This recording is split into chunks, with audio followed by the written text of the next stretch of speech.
Então, nosso desafio aqui hoje é falar sobre intervenção precoce no autismo, né? A gente teria aí assunto para falar uma semana inteira para falar de intervenção precoce no autismo, mas a gente colocou nessa aula o que a gente considera como os pontos mais importantes para a intervenção precoce, né, para poder atuar com as crianças pequenininhas. A intervenção precoce ela é a base para a construção aí de um desenvolvimento dentro do desenvolvimento de crianças autistas, né? Hoje é um dos assuntos mais estudados dentro do autismo. A gente tem uma atuação aí importante hoje dos profissionais, tanto em modelos de intervenção, cada vez mais voltados para o público pequenininho. A gente já tem muitos avanços aí com relação a diagnóstico precoce, né? A recomendação de uma intervenção, mesmo sem o diagnóstico estar fechado. Então, a gente quis trazer para vocês aqui hoje o que a gente considera de pontos mais importantes da intervenção precoce, tá? Lembrando que a intervenção precoce ela é um parâmetro de eficácia para intervenção de indivíduos com TEA, iniciando prioritariamente antes dos 3 anos de idade, que é onde a gente consegue ter acesso ao maior potencial de neuroplasticidade do cérebro. Né? Então, quanto mais cedo intervir, melhor. A gente teve, né, durante essa semana, uma discussão interessante aí sobre o posicionamento do Ministério da Saúde, que fez um post equivocado, né? Uma postagem equivocada, falando que o diagnóstico não pode ser realizado antes dos 3 anos de idade, mas eles se retrataram, né? Então, acho que isso foi muito importante, não só para quem atua com autismo, que é o nosso caso, né? E a gente sabe que quanto antes for diagnosticado, e a gente tem evidências aí, que nós vamos falar um pouco mais para frente, de um diagnóstico preciso aí, bem precoce. Além do mais, a gente também teve a discussão, né, da retirada do M-Chat na caderneta da criança. E que já voltou. Que já voltou também, que é super importante. Uns segundos, assim, uns instantes, assim. Só pra gente ter uma emoção, né? Só pra deixar a gente com o coração batendo mais forte. Mas que já voltou também, isso também é um passo muito importante para a população brasileira ter acesso a cada vez mais cedo a um diagnóstico e uma intervenção precoce. Como a Ju falou, a intervenção, a criança não precisa ter um diagnóstico fechado para iniciar a intervenção.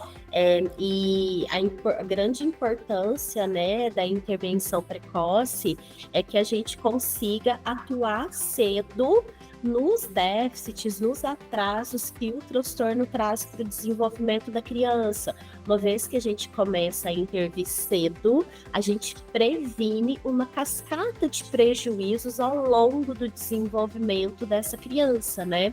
A gente aproveita as janelas de oportunidade, a gente aproveita o potencial aí de neuroplasticidade, então tudo isso fica mais fluido ao longo do desenvolvimento, né? O que não quer dizer que crianças mais velhas não vão evoluir, né? Então, assim, a gente sempre fala isso nas nossas aulas, a gente vai sempre falar da importância da intervenção precoce, do diagnóstico precoce, mas também a gente sabe daquelas crianças que vão chegar mais tarde para diagnóstico, que vão chegar mais tarde para intervenção e que também podem evoluir. Entretanto, um pouquinho mais devagar, considerando que o cérebro já está mais durinho aí, né? A gente gosta de usar o exemplo da massinha para poder explicar sobre o potencial de neuroplasticidade, né? O cérebro da criança pequena é como se fosse uma massinha de modelar. A gente até gravou um vídeo esses dias contando, né? Que a gente usou essa metáfora numa outra palestra e ele tá ali, pronto para aprender, muito flexível, muito maleável, só que depois de um tempo ele vai endurecendo, assim como é pra gente, né? Adultos, depois a gente começa a ter um pouco mais de dificuldade para aprender algumas coisas. Então, por isso que a gente bate muito na tecla da intervenção precoce, tá? Bora lá, então. Então, acho que, não sei se todo mundo aqui conhece a gente, né? Tem bastante gente aqui, quase 100 pessoas. Nós somos psicólogos da infância. Alguns nomes que estão aqui são até conhecidos nossos, né? Mas para quem não nos conhece, Nós somos especialistas, né, em autismo pela UFMG, somos especialistas em neuropsicologia, em análise do comportamento aplicada, em terapia cognitivo-comportamental da infância e da adolescência. A gente já trabalha aí há mais de 15 anos com avaliação neuropsicológica, principalmente de pré-escolares, com intervenção em transtornos do neurodesenvolvimento. Nós começamos trabalhando com psicoterapia infantil, nossa primeira formação foi em TCC da infância, e depois a gente foi caminhando cada vez mais para o mundo do autismo. Então, atualmente, a gente trabalha só com intervenção precoce, a gente tem se especializado aí nos modelos de intervenção, a gente vai falar aí sobre as NDBIs para vocês, e a gente atua, né, como professores de pós-graduação em autismo e desenvolvimento infantil, cursos de formação para profissionais, muitos nomes que estão aqui que a gente conhece são nossos alunos aí dos nossos cursos. E nós somos sócios aqui do CEDIM, né, aqui porque a gente está na clínica hoje. Nós somos de Sete Lagoas, Minas Gerais, a gente vive ter pessoas aí do Brasil todo, e somos sócios do CRIAR também, que é o Instituto de Desenvolvimento Infantil. Nós somos sócios junto com a Natália Eringer e com a Michele Costa, onde a gente trabalha com formação profissional. Exatamente. Né? Vamos falar sobre os 2 núcleos de dificuldades do TEA, né? Não tem como a gente falar sobre intervenção precoce sem conhecer os núcleos de dificuldades do autismo. Até porque, quando a gente vai atuar, quando a gente vai intervir, é importante a gente compreender sobre esses núcleos de dificuldades para a gente pensar naquilo que é mais importante da criança aprender, para ela conseguir ter uma melhor qualidade de vida. Toda a intervenção, ela sempre deve ser voltada para a qualidade de vida, para ensino de habilidades que vão proporcionar um melhor acesso a esse indivíduo no futuro a condições de lazer, de trabalho, de participação social, de autonomia, de independência. Então a gente sempre tem que pensar que a intervenção ela deve ser voltada para aquilo que até o próprio a própria Organização Mundial da Saúde coloca como o que é saúde, né? Que é o bem-estar biopsicossocial.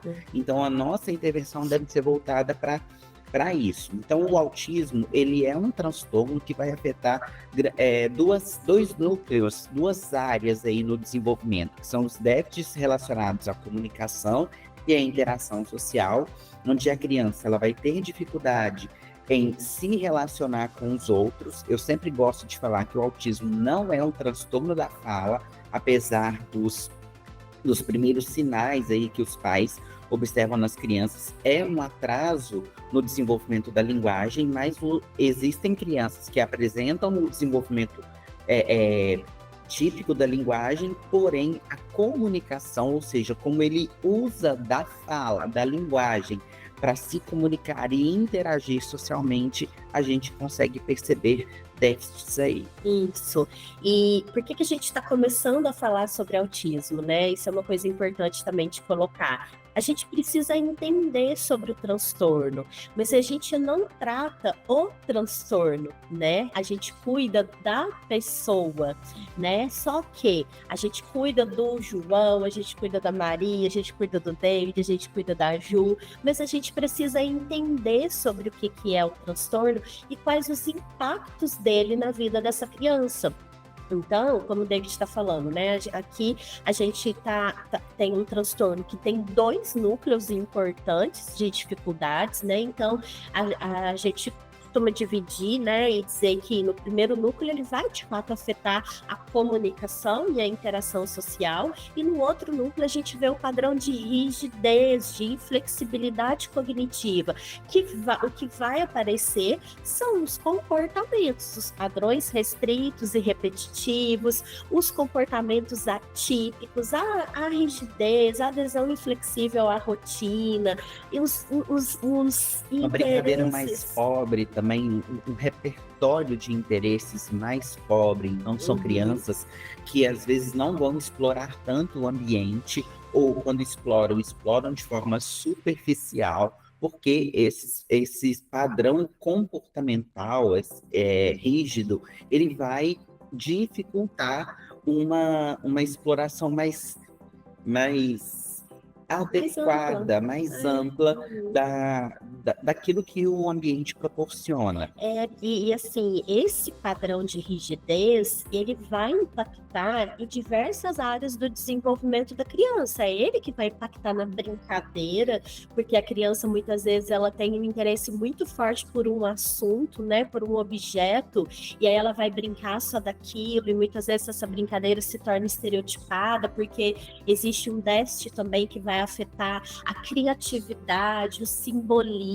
Então, tudo isso vai estar emaranhado nesses núcleos de dificuldades. Para ser transtorno, tem que ter impacto na funcionalidade, né? Não basta ter só características. Na intervenção precoce, muitas vezes a gente vai ter crianças que têm sinalizadores para o transtorno, entretanto, elas ainda não fecham um diagnóstico. Ontem eu fui numa escola, né? E a gente está fazendo avaliação neuropsicológica de uma criança de 3 aninhos. E eu voltei da escola falando com o David, nossa, que difícil que tá essa avaliação. Deixa eu só te falar uma coisa que eu estava pensando essa manhã, que curioso, porque as nossas avaliações, por causa do conhecimento aí sobre o TEA, a idade das crianças que estão chegando para avaliação, normalmente está gerando em torno de 1 ano e meio, 2 anos, no máximo 3 anos. E nessas últimas crianças que a gente está avaliando, nós temos 4 crianças de 5 anos. É E que verdade. tem muito tempo que a gente não avalia crianças dessa idade, né? É verdade. E pensando nas crianças que a gente tem avaliado de 3 anos para cá, dessa idade ter reduzido. A gente está avaliando uma criança e muito pequenininha, né? E ela tem muitos déficits na comunicação que estão impactando na interação social dela. Ela tem um atraso importante de linguagem. Então, eu vejo... E aí é onde a gente vê. Ela tem importantes atrasos de linguagem que estão impactando na comunicação e na interação também. Então, ela, na escola, ela pouco participa de algumas atividades, mas a gente está observando e colhendo, né, informações com os pais, aqui nas sessões com ela, a gente está vendo que ela não compreende algumas coisas por conta dos déficits na linguagem, e isso tem impactado na interação social dela. Então, ela tem características do núcleo A de dificuldades. A gente não está vendo nada do núcleo B. A hipótese diagnóstica dela é autismo, mas a gente está construindo esse raciocínio ainda, mas também muito de olho nesses atrasos de linguagem que ela tem. Então, e assim, possivelmente a gente vai precisar do olhar da fonoaudiologia, né, para a gente conseguir ver realmente se o que essa criança apresenta é uma alteração na linguagem que está causando esses déficits. Então, para avaliar autismo, gente, é um desafio, é muito difícil. Porque a gente tem que compreender. Eu sempre falo, né? A gente não avalia autismo, a gente avalia a criança. Da mesma forma que a gente não faz intervenção no autismo, a gente faz intervenção com o indivíduo, com a criança. Na avaliação é a mesma coisa. Porque não, mesmo que a criança chegue com uma hipótese, eu não vou avaliar aquela hipótese, eu vou avaliar aquela criança, porque se não for autismo, é o quê? O que está impactando no desenvolvimento? O que está impactando no desenvolvimento daquela criança que está trazendo prejuízos para ela? Então, esse é o grande desafio do avaliador. E a gente costuma dizer que o coração do autismo ele está nos déficits que envolvem a reciprocidade social, a responsividade. Então, por exemplo, muitas vezes a gente tem crianças que querem interagir, mas elas não sabem como fazer isso por conta dos déficits da comunicação. Tem crianças que são pouco responsivas, que muitas vezes aqui próprio do nosso ambiente controlado, aqui na sessão de avaliação, elas brincam, mas elas viram até de costas para a gente, elas acabam não interagindo com tanta qualidade. Então, um marcador importante nas avaliações de autismo é avaliar a qualidade da interação social. E aí a gente quer tirar também aquele mito de que autistas não querem interagir. E isso é um mito muito grande, uma grande mentira, porque muitas crianças elas têm dificuldades, inabilidades. Elas têm motivação social, mas elas não sabem como iniciar interações. Algumas crianças vão ter dificuldade de iniciar interações, outras crianças vão ter dificuldades para responder, mas às vezes ela não inicia, mas ela responde. Outras crianças vão conseguir responder à interação social, mas tem dificuldade na sustentação. Então, estão vendo o quanto é amplo isso e o quanto a gente tem um desafio aí para poder avaliar a qualidade da manifestação desses comportamentos, dessas habilidades ou desses déficits, né? Além dos padrões restritos e repetitivos, a gente também vai avaliar a presença ou não, né, de alterações do processamento sensorial no núcleo B, né? No núcleo A, para fechar diagnóstico, o indivíduo precisa preencher os 3 critérios. No núcleo B, ele tem que ter pelo menos 2 dos 4. E a grande maioria vai apresentar, né, alterações do processamento sensorial. A gente tem estudos aí que falam que até 95% dos indivíduos com autismo apresentam alterações significativas do processamento sensorial.